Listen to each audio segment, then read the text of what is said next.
¿Cómo están? Bienvenidos a través de la red de televisión del Senado. Estamos en el Congreso Nacional conversando con el senador de la Democracia Cristiana, Ignacio Walker, presidente del Partido Por lo Demás. ¿Cómo estás, senador? Muy bien, Elena. Muy buenas tardes o buenas noches. Buenas tardes, buenas muy noches, dependiendo del horario donde nos vean. Senador, partamos hablando de las primarias, elecciones que se realizaron el fin de semana pasado y donde la Democracia Cristiana saca cuentas muy alegres. Contarle un poco a la gente de qué se tratan estas elecciones primarias y qué es lo que se está buscando con ellas. Mire, más que sacar cuentas alegres, estamos alegres, sí. Estamos contentos porque la verdad es que nunca esperamos, Elena, se lo digo muy francamente, que participaran 320.000 personas en 142 comunas donde tuvieron lugar estas primarias sin ley, todavía no hay ley de primarias, ojalá que la haya para el próximo año, sin financiamiento público, ¿no? Con 5.000 voluntarios que hicieron posible esta participación. Y por supuesto también muy contento, porque así como la Concertación le fue bien, a la Democracia Cristiana, el partido que tengo el honor de presidir, nos fue realmente muy bien. Sí. Perdió en Santiago, si está Carolina Toá, ¿no? Perdimos Santiago. Felicito, por supuesto, a Carolina Toá, también a Laura Albornoz, dos mujeres, dos exministras de la presidenta Bachelet. Santiago tiene 200.000 personas, la capital del país. Pero fíjese que la Florida y Maipú, entre las dos son 1.200.000 personas. O sea, 6-1.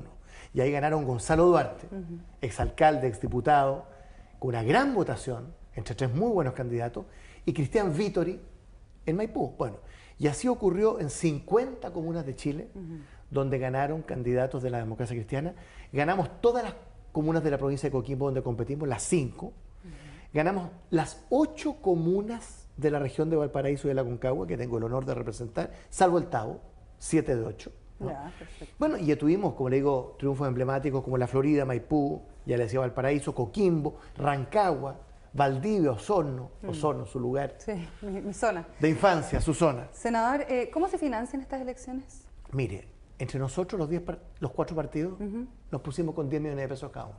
Ya, y así se financia. Nosotros como Democracia Cristiana hicimos primarias solos el 15 de enero. 15 de enero, pleno verano. Sí, claro. Participaron 70.000 personas en 59 comunas. Nos costó 12 millones de pesos.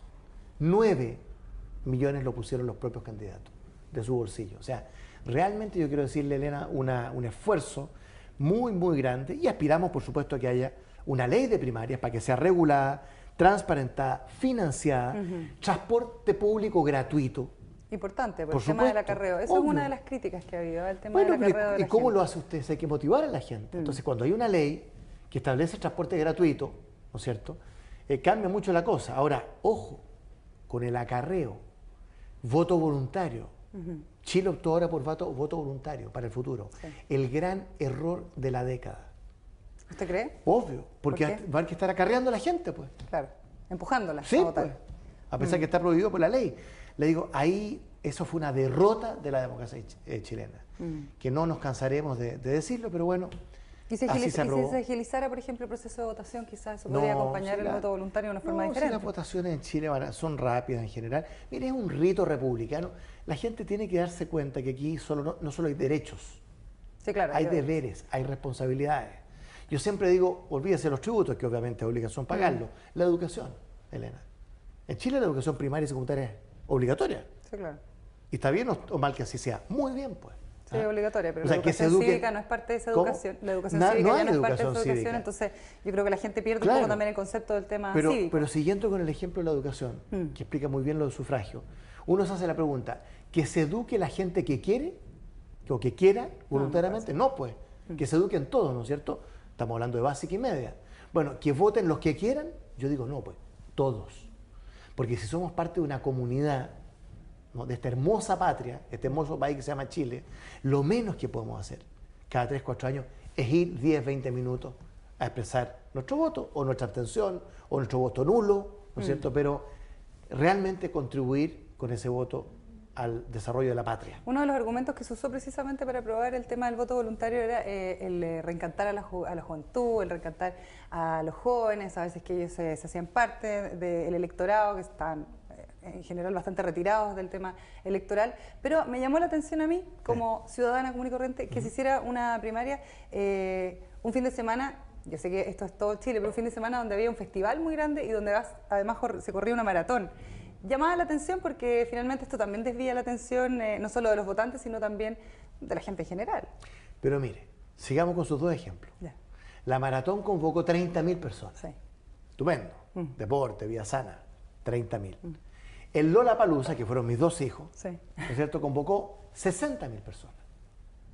Y ese mismo fin de semana, en Chile, la concertación, desprestigiada, los políticos, los partidos, los parlamentarios, convocó 320.000 personas. ¿Cómo no voy a estar contento? Obvio. Obvio. Pero ¿no hay un desvío de la atención quizás? ¿Podría haber sido más...? Hay que caminar y mascar chicle a la vez. Sí. ¿Pero por qué ese fin de semana? Porque eso ya estaba definido antes. Créame que en noviembre no sabíamos ni de la maratón ni del perfecto. Se definió Lollapalooza. en noviembre. Así es, Ya. en noviembre.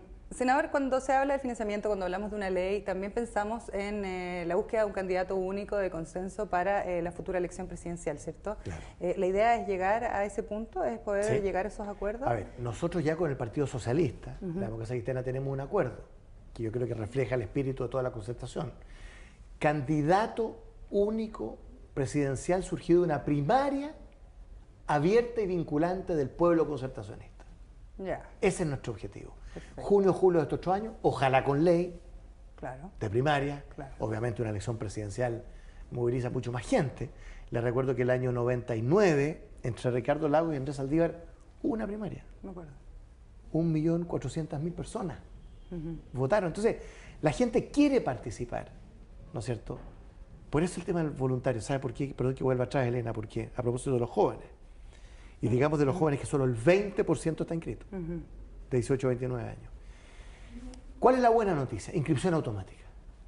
¿No es cierto? Sí. Antes había 4,5 millones de personas que no participaban, porque no estaban inscritos o estando inscritos no participaban. Inscripción automática, estupendo. O sea, por el hecho de cumplir 18 años, de hecho 17, ¿ah? La gente, 17. claro, puede participar desde que cumple 18, pero inscribirse Claro, va a un estar poquito inscrito en el antes. padrón automáticamente desde que cumple 17 años. Entonces, estupendo, ¿no es cierto? Uno dice, qué fantástico, va a votar mucha gente. No, pues. Porque el voto voluntario, usted puede terminar borrando con el codo lo que escribe con la mano. Me explico. En Colombia, en Guatemala, en Estados Unidos, el voto es voluntario. Votan entre el 40 y 50% de la gente. Bajo. En Uruguay, en Brasil, en Argentina, el voto es obligatorio. Vota entre el 80 y el 90% de la gente. Entonces, ¿cuál es el problema del voto voluntario? Dos problemas. Primero, baja participación electoral. Y segundo, los sectores populares, sectores medios bajos, quedan subrepresentados en el sistema político, porque está archicomprobado que votan mucho más los sectores medios y altos que los sectores medios y bajos. Entonces, bueno, pero en fin... ¿Se puede dar ahí una batalla un poco dramática en el sentido de cómo conseguir ese electorado finalmente? Aparte del acarreo, más los que dramática, regalos, Elena, es el acarreo, es la plata. Porque para movilizar hay que invertir. ¿Quiénes tienen plata? Más los partidos de derecha que centro-izquierda. Una gran derrota para la democracia chilena. ¿Qué quiere que le diga? El peor error político de la última década. ¿Usted cree? ¿Sí? Pues convencido. Está convencido. Y fue muy transversal. Los senadores Pablo Longueira, Jaime Orpiz de la UDI votaron en contra del voto voluntario. Sí. Los felicito. Porque esto es muy transversal. Senador, se acaba de firmar un acuerdo con el Partido Comunista esta mañana. Así es. ¿De qué se trata y por qué quedaron comunas fuera dentro de las ¿Por qué primarias? quedaron? Sí, algunas comunas que están fuera dentro No, muy sencillo. Mire, esto es muy fácil. Ajá. El 28 de octubre es la elección municipal. Ya, se elige un alcalde. O sea, es uninominal. No es ni binominal ni plurinominal. No, claro, se elige uno una solo. autoridad. La derecha, las fuerzas del gobierno, de la alianza, ¿cuántos candidatos a alcaldes van a llevar en cada comuna? Dígame usted. Uno. Sí, Uno, en toda la comuna de Chile. Entonces, si la oposición llevamos 2 o 3, olvídense. Se disgrega. O sea, olvídense. Claro. El año 2008, Elena, perdimos Valparaíso, porque el Partido Comunista sacó 10.000 votos. Recoleta, se perdió Francisca Saldívar en Santiago, porque Jadwe sacó 17% de los votos. Claro. Estación Central, perdimos a Santander. Rancagua, Carlos Arellano, DC, se perdió porque el Partido Comunista sacó 9%. Penco, el famoso Penco, donde hay un alcalde de derecha con 36% de los votos. Claro. O sea, uno aprende de las lecciones. Por lo tanto, hoy día suscribimos un acuerdo municipal, electoral, o sea, de mucho pragmatismo, entre la concertación y el PC, con una promesa al país: llevar un solo candidato de oposición en todo Chile. Y para eso, contestando su pregunta más concreta, la concertación se va a omitir, o sea, no vamos a llevar candidato en 7 comunas. Perfecto. Y el Partido Comunista se va a omitir en 328 comunas. Esas otras 7 están pedidas por el Partido Comunista. Claro, de hecho 4 de ellos ya son alcaldes comunistas. Sí, claro. ¿No? Y en otras 328 se va a omitir el Partido Comunista en favor del candidato único de la concertación. Entonces, la gente también entiende que aquí tiene que haber una cierta unidad de la oposición, ¿no? Y por lo tanto yo estoy muy contento de este acuerdo. Además yo tengo una ventaja. ¿Cuál es? Que a mí nadie me va a acusar de procomunista. Entonces me puedo dar ciertas licencias. ¿Por qué eso? Bueno, la gente sabe que nosotros tenemos profundas diferencias entre la democracia cristiana y el Partido Comunista, pero aquí hay unas dosis de pragmatismo. ¿De qué se trata una elección? De sumar votos. Lógico. Bueno, estamos en la oposición. ¿Le da miedo que lo acusen de procomunista? No.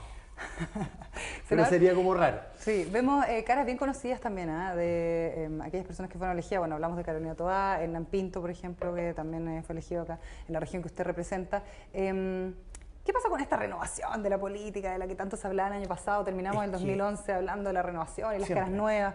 ¿Qué pasa con eso? Porque finalmente se elige a los viejos conocidos. Pero qué bueno. Porque la renovación, Elena, como yo la entiendo, yo presido un partido de la democracia cristiana que fue con una plataforma de renovación, el Movimiento Amplio por la Renovación. Yo soy el más viejo de la lista, lejos, mira las canitas que tengo aquí. Bueno, los demás son todos chiquillos jóvenes y chiquillas, como Carolina Leitao, Laura Albornoz, en fin, un gran elenco. Entonces, ¿qué es lo que pasa? La renovación no es excluyente, no es con el carné. O sea, una persona que tiene más de 60 años, chao, fuera de la política, por ningún motivo. Claro, Konrad Adenauer, el gran canciller, primer ministro alemán, fue primer ministro hasta los 70 y tantos años. Entonces, que se haya elegido a Hernán Pinto, que ya fue alcalde, a Gonzalo Duarte, que ya fue alcalde de la Florida, ¿cuál es el problema? O sea, la renovación también significa sumar la experiencia. Y por supuesto tenemos candidatos jóvenes en todas partes, como Nicolás Mena, en Paine, en fin, Cristian Bowen en Renca, tantos otros aquí en la quinta región. Así que yo estoy muy contento que la renovación sea gente joven, nueva, con su momento fue Claudio Rego, Alberto Undurraga, que yo tuve mucho que ver cuando fueron candidatos al 2004. Bueno, pero ahora también la gente que tiene experiencia tiene que participar. Imagínense que en el Senado, ¿qué haríamos en Andrés Saldívar, Mariano Ruiz Esquide, Osaín Sabaj, Eduardo Frei? Sí, claro. Bueno, Frei todavía está joven. Sí. Pero le digo, gente que tiene más experiencia y que aporta su experiencia a la política. Senador, en ese mismo tema se me vienen a la mente algunas caras de las que usted estaba mencionando, por ejemplo, Orrego, que podrían ser futuros candidatos a la presidencia. Bueno, se ha hablado de varios candidatos de la democracia cristiana. Jimena Rincón, otra maratón, Jimena Rincón, el senador Pizarro, Orrego. ¿Qué pasa si no vuelve Michelle Bachelet? ¿Quién cree usted que podría ser un buen candidato para la concertación? Mire, si no hubiera candidatos de la concertación o la democracia cristiana, yo estaría muy preocupado. Se dice que hoy día hay varios, bueno, alabado sea Dios, sí. Qué bueno. O sea. ¿Pero le parece que hay alguno que tenga harto rastre? Hoy día, por ejemplo, conocimos una nueva encuesta de IMAC y el ministro Goldberg aparece bien posicionado en términos como de arrastre, Elena, por ejemplo. Pero estupendo, o sea, lo importante es que surjan nuevos liderazgos, evidentemente. Y yo como presidente del partido aliento a que surjan nuevos liderazgos, como Claudio Rego, como Jimena Rincón, como Alberto Undurraga, como Patricio Walker. Por favor, estamos llenos de liderazgos jóvenes de renovación, que son parte justamente de nuestro equipo y de nuestro partido. Así es que yo no creo que sea un problema, yo creo que es una gran ventaja la dimensión de competencia en la democracia. Y no es la competencia por la competencia, es que haya distintas alternativas. Yo creo que enriquece la participación, así que estoy muy contento. Está muy contento, senador. Nosotros vamos a hacer una pequeña pausa muy y bien. Tan contentos como el senador nos vamos a separar unos minutitos nomás y volvemos a seguir conversando con el senador Ignacio Walker desde el Congreso Nacional.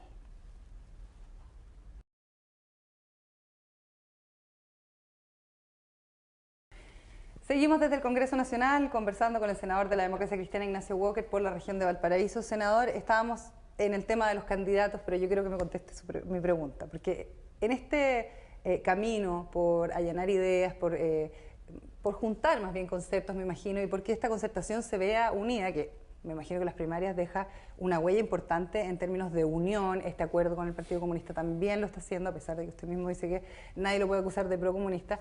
Finalmente me imagino que igual se está viendo cómo hacer para la presidencial, aunque todavía políticamente es incorrecto hablarlo quizás.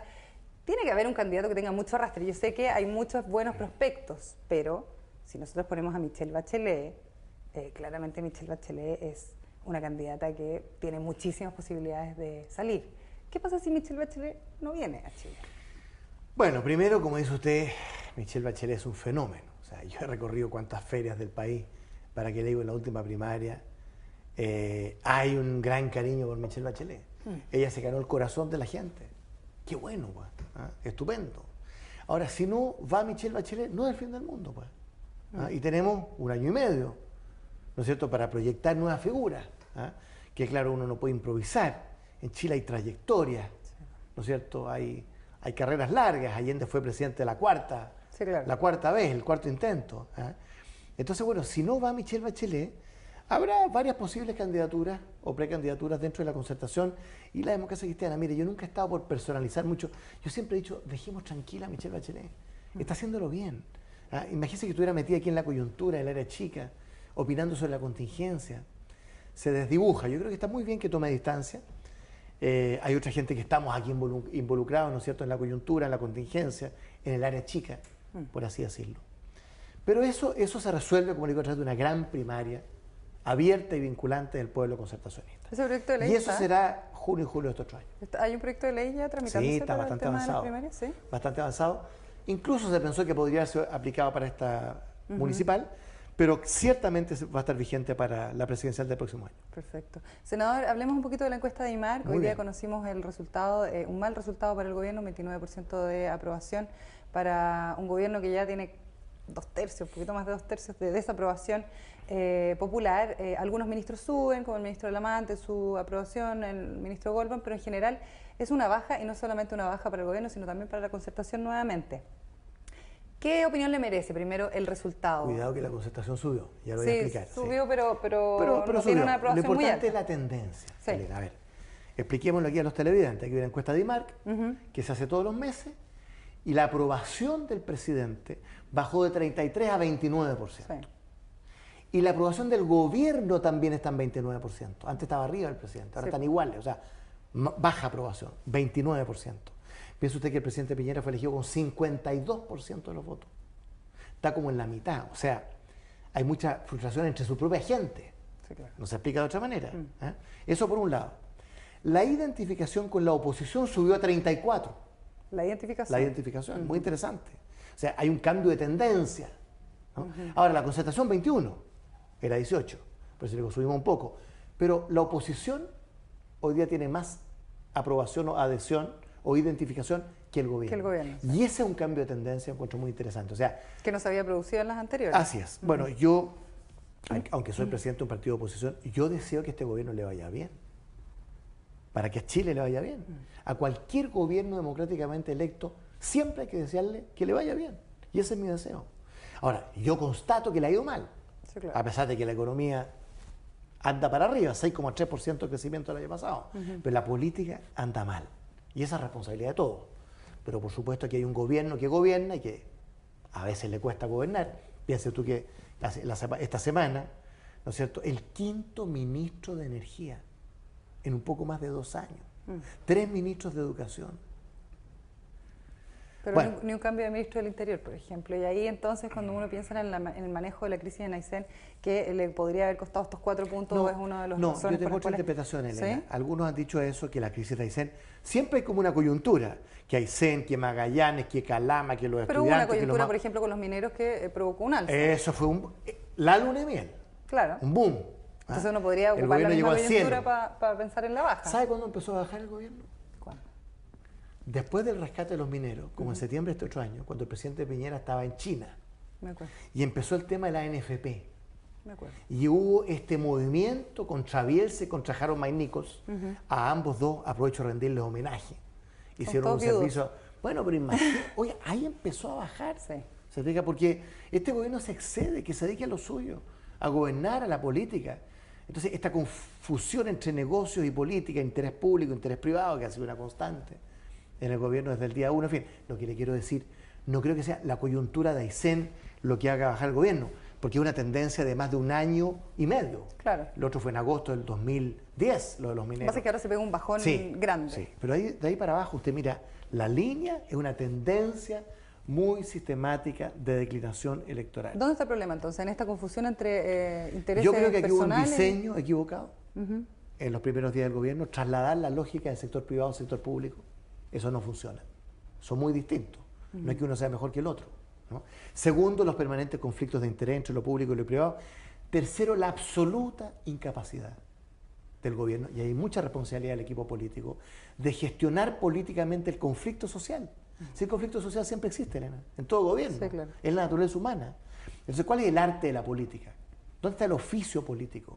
En tratar de procesar pacíficamente ese conflicto, tratar de canalizarlo políticamente. Ese es el rol de las instituciones, porque, visto en retrospectiva, los gobiernos de la concertación, de los cuales yo fui parte, que uno puede hacer mucha autocrítica y crítica, por supuesto. Hubo muchas cosas que hicimos mal o que debimos haber hecho mejor, pero oficio político había.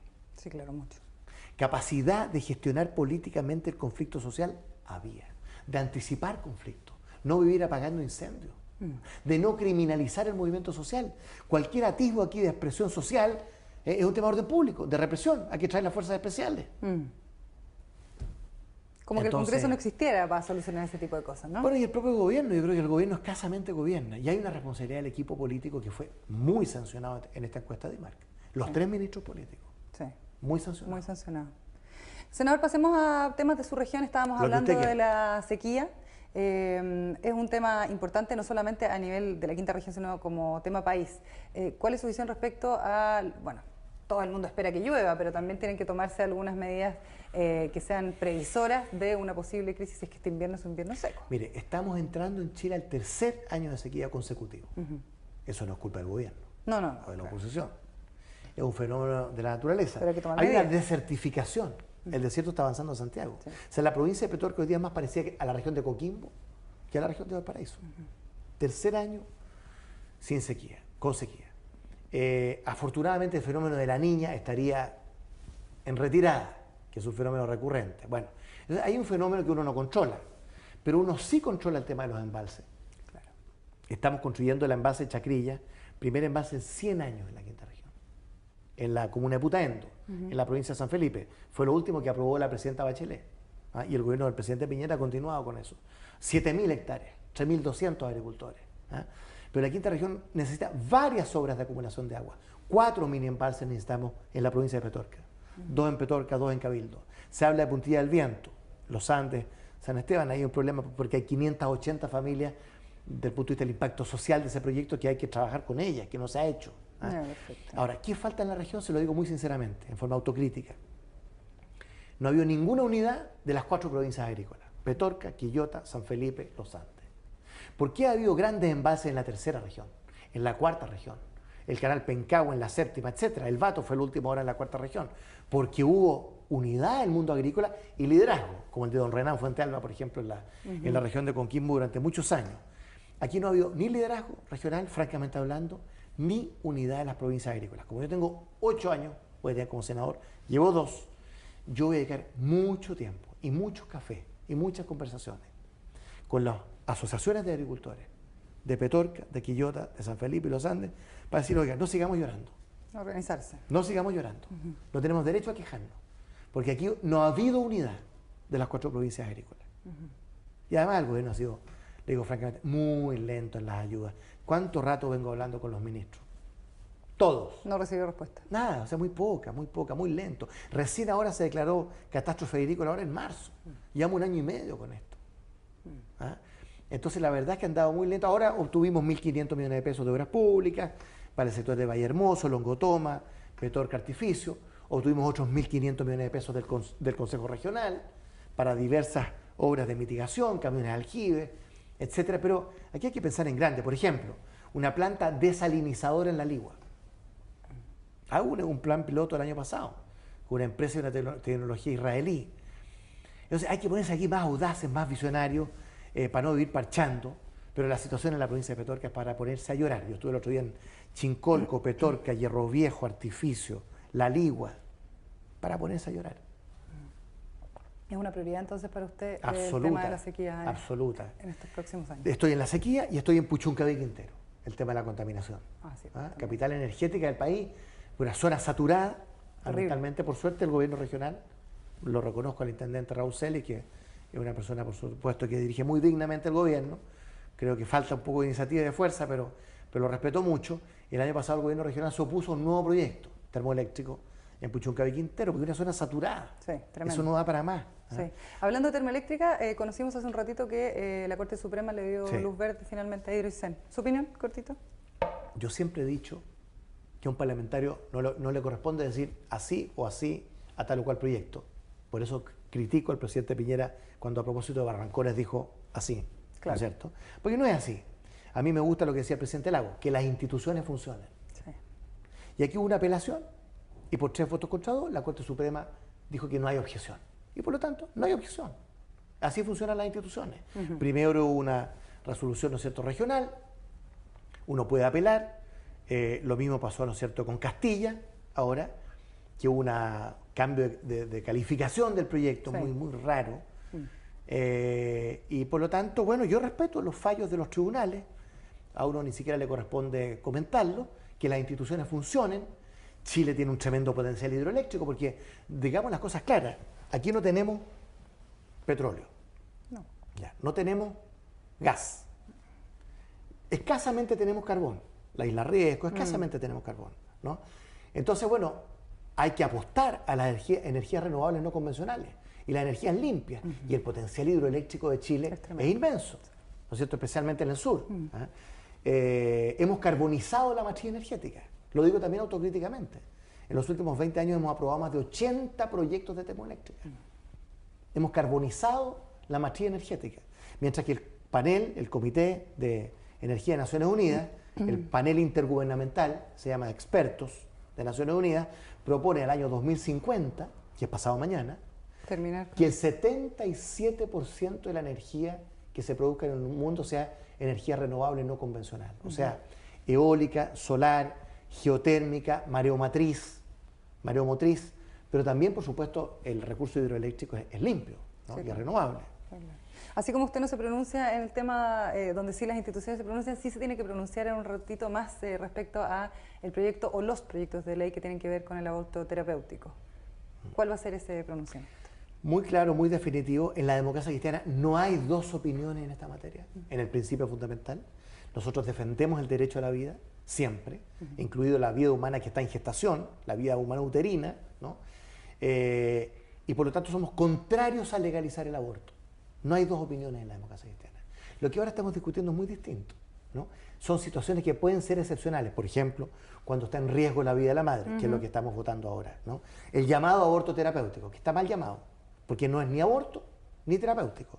El aborto es el que maliciosamente causa, supone dolo, es un delito. Perfecto. En cambio, cuando hay riesgo de la vida de la madre, el deber del equipo médico es salvar la vida de la madre. Intervención. Claro. más que un aborto. Ahí están los protocolos en todos los hospitales, Sí. si esto ocurre así en la práctica. Aun cuando a consecuencia de ello resultara la interrupción del embarazo. Lo que pasa es que la Junta Militar, por un capricho del almirante Merino, el año 89, derogó el artículo 119 del Código Sanitario, que permitía la interrupción del embarazo con fines terapéuticos, concepto que no me gusta, porque es no solo la vida, sino que la salud de la madre. No solo la salud física, sino que psicológica. ¿Ah? Entonces, por eso los 6 senadores de la democracia cristiana hemos presentado un proyecto muy sencillo.